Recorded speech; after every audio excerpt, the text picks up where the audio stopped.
Hello hi नमस्कार प्रणाम। आप देख रहे हैं डिजिटल वाणी और हमारे साथ आज हमारे खास मेहमान बैठे हुए हैं हरीश रावत, जो कि पहाड़ी आर्मी संगठन के संरक्षक हैं और इनकी स्थापना भी इन्होंने ही की है। तो इनसे जानेंगे एक बड़े मुद्दे पर इनकी राय, क्योंकि यह आजकल मुखर होकर एक मांग कर रहे हैं जो पिछले दिनों शुक्रवार को ओखलकांडा के खनसियों में एक व्यक्ति जो वहां के स्थानीय थे उन पर जिस तरीके से वहां के पुलिस के कुछ अधिकारियों ने, वहां के कुछ पुलिस के स्टाफ ने एक व्यक्ति के पहचान पत्र दिखाने के मामले को लेकर मारपीट की। इसके बाद पूरे उत्तराखंड में एक उबाल है, लोग अपनी अपनी प्रतिक्रियाएं दे रहे हैं। यह पूरा मामला क्या है इस पर जानते हैं। पहले हरीश रावत जी की राय। सर बहुत बहुत स्वागत पहले तो आपका। धन्यवाद डीजे भाई। तो मैं जानना चाहता हूं कि खनसियों में जो ये निंदनीय घटना हुई थी, क्या घटना थी, पहले विस्तार डालिएगा इसमें। देखिए, खनसियों में जो घटना हुई है, जो नैनीताल जिले के दुरुस्त ओखलकांडा एरिया माना जाता है, ओखलकांडा का ब्लॉक है ये खनसियों गांव। यहाँ पर अभी अभी कुछ समय पहले ही लगभग 1 साल हो रखा है इस थाने को खुले हुए। मैं जहाँ तक जानता हूँ इससे पहले पटवारी क्षेत्र था। पटवारी क्षेत्र में कभी भी इस तरीके की घटनाएं सामने नहीं आई कि किसी पटवारी ने किसी व्यक्ति को इस तरीके से बेरहमी से मारा। अपराध कम हो, उसके लिए अंकिता भंडारी जब हत्याकांड हुआ उसके बाद अपराधों को अंकुश लगाने के लिए उत्तराखंड सरकार ने पुलिस का दायरा बढ़ाया। तो दायरा बढ़ाने का नतीजा ये है कि आज हमारे जागरूक नवयुवक इस तरीके से बेरहमी से पीटे जा रहे हैं। मैं घोर निंदा करता हूं इन पुलिस वालों की इस घटना की, और मैं मुख्यमंत्री जी से, गृह सचिव जी से और उत्तराखंड के पुलिस के हेड डीजीपी साहब से मैं निवेदन करना चाहता हूं। अभी हम निवेदन कर रहे हैं कि जो ये मुद्दा हुआ है इस मुद्दे में त्वरित आप कार्रवाई करें, क्योंकि जो ये मुद्दा है ये बड़ा संगीन, क्योंकि जब रक्षक ही भक्षक बनने के फिराक में हो, जिनको समाज की सुरक्षा के लिए रखा है उनसे ही समाज को डर लगने लगा हो, तो ये समझिए समाज में कितना भयावह है, कितना भय है इन लोगों को देख के। ये मैं ये नहीं कह रहा हूं कि हर पुलिस वाले ऐसे होते हैं, मगर जो इन्होंने किया है मित्र पुलिस की साख पे दाग लगाया है। तो आपको कितने लोग शामिल हैं इसमें, इसके बारे में क्या जानकारी प्राप्त हुई है? देखिए, जो मुझे जानकारी प्राप्त हुई, जो बालक है, जो लड़का है मनमोहन शर्मा, उनसे मेरी बात हुई है दोपहर में। आज कल शाम को इस घटना का मुझे पता चला, क्योंकि त्वरित किसी भी सब्जेक्ट में टिप्पणी देना बगैर जानकारी के ये समाज में भ्रम फैलाना होता है। तो मेरी एक अपनी आदत है, मैं कभी भी त्वरित अपनी टिप्पणी नहीं देता हूं जब तक मुझे उस मुद्दे की गहराई नहीं मालूम हो। तो काफी लोगों से, हमारे पहाड़ी आर्मी से काफी लोग खनसियों, धारी, पतलोट, बबियार, इस और गड़गड़ी, मल्ली गड़गड़ी, कालागढ़, इस एरिया से काफी लोग हमारे नवयुवक जुड़े हुए हमारे पहाड़ी आर्मी संगठन से। सुबह मैंने कई लोगों से संपर्क करके इस घटना के बारे में पूरी तफ्तीश से जानकारी ली, और जानकारी से मुझे पता चला कि अभी तक मुझे मालूम चल रहा था किसी एक उपनिरीक्षक का नाम आ रहा था जिसका नाम था सादिक हुसैन। जी बराबर। तो मैंने जानकारी से पता किया सिर्फ सादिक हुसैन नहीं थे, बाकायदा इसमें विनोद यादव नाम के एक व्यक्ति थे जो सिपाही के रूप में, और कंबोज जो उनकी गाड़ी के चालक हैं। ये 3 लोग आते हैं खनसी बाजार में, जहां पर उस स्थानीय क्षेत्र का पढ़ा लिखा नवयुवक जागरूकता फैला रहा था कि हमने देखा हमारे पहाड़ में बहुत सारे बाहर के लोग आ रहे हैं जो फेरी का काम करते हैं, किसी अन्य और भी काम करते हैं, कबाड़ी का काम करते हैं, और बाद में उनकी अगर सत्यापन नहीं हो पाता है, कहीं चोरी चकारी भी होती है। ह्यूमन ट्रैफिकिंग का इतना बड़ा मामला पहाड़ों में से है कि कहाँ की महिलाएं कहाँ चले जा रही कुछ नहीं पता। अगर ब्यौरा हम निकाल के देखेंगे पिछले 5 सालों से नैनीताल, पिथौरागढ़, बागेश्वर, चंपावत, ये पहाड़ी जिलों से बहुत सारी अनविवाही लड़कियां, बच्चियां और महिलाएं अभी तक गायब है, लापता है, पुलिस उनको खोज नहीं पाई है। तो ऐसे में यदि वो युवक जागरूकता फैला रहा था और एक अन्य ठेले वाला जो अन्य कारोबार कर रहा था छोटा, उससे सत्यापन के लिए उसका आधार कार्ड मांग रहा था, ये मुझे बताइए गुनाह क्या कर रहा था?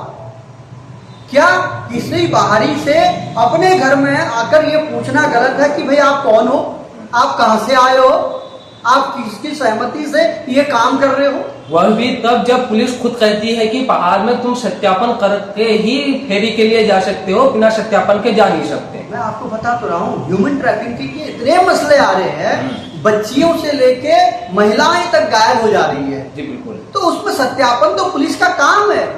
पुलिस के काम में सहयोग कर रहा था वो युवक, ये समझिए। अगर आप देखा जाए, निकम्मी पुलिस हो चुकी थी उस क्षेत्र की। अगर वो सत्यापित की होती, सत्यापन किया होता, तो इस युवक को आवश्यकता क्या थी भाई कौन हो गए नहीं, वो दिखा देता अपने सत्यापन किया हुआ कागज और बात खत्म हो जाती। तो पहाड़ी आर्मी अब जो ये 3 आपने नाम बताए, इन पे क्या कार्रवाई की मांग कर रही है? क्योंकि आपके पत्र मैंने देखा जिसमें आपने कहा था कि इन पे एफआईआर तक दर्ज होनी चाहिए।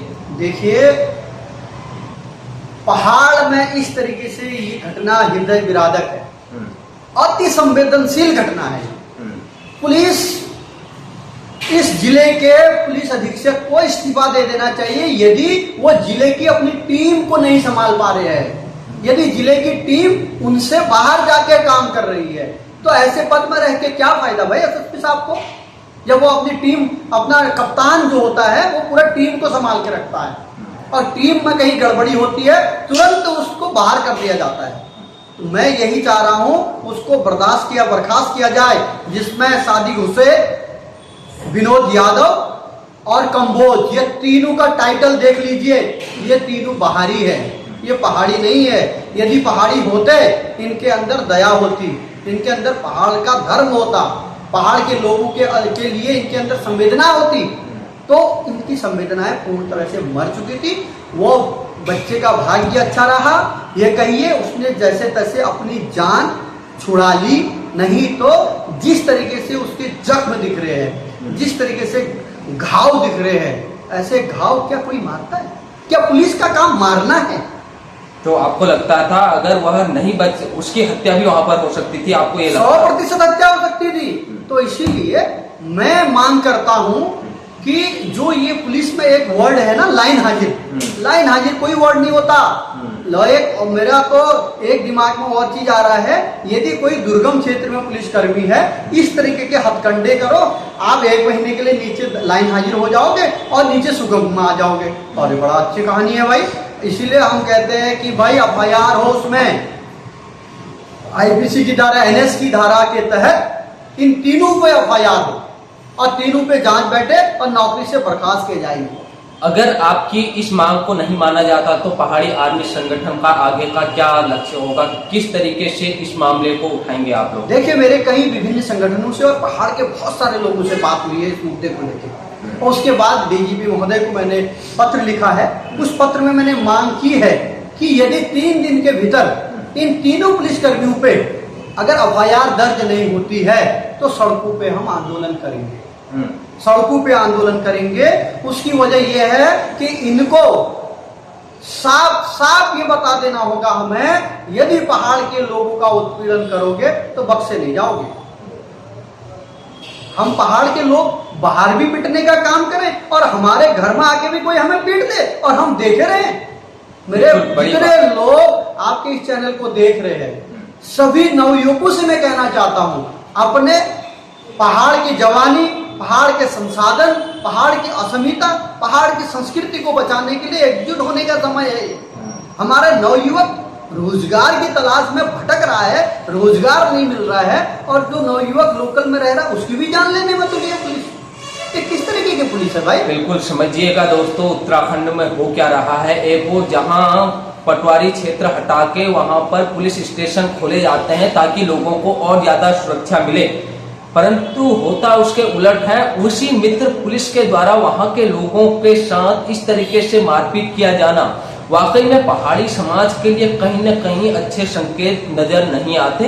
यही बात रावत जी बता रहे हैं कि यह पहाड़ियों का अपमान है, पहाड़ी समाज की भावनाओं का अपमान है, और सबसे बड़ा अपमान उस पुलिस की वर्दी का है जो पुलिस एक अपनी वर्दी पहनते हुए कसम खाता है कि हम लोगों की सेवा करेंगे। ये सेवा नहीं, और भी क्या ही कहे, शब्द नहीं है हमारे पास। किस तरीके से हमने वो वीडियो देखी थी, तो इसमें राजनीति बहुत हो रही है। ये राजनीतिक विषय नहीं है।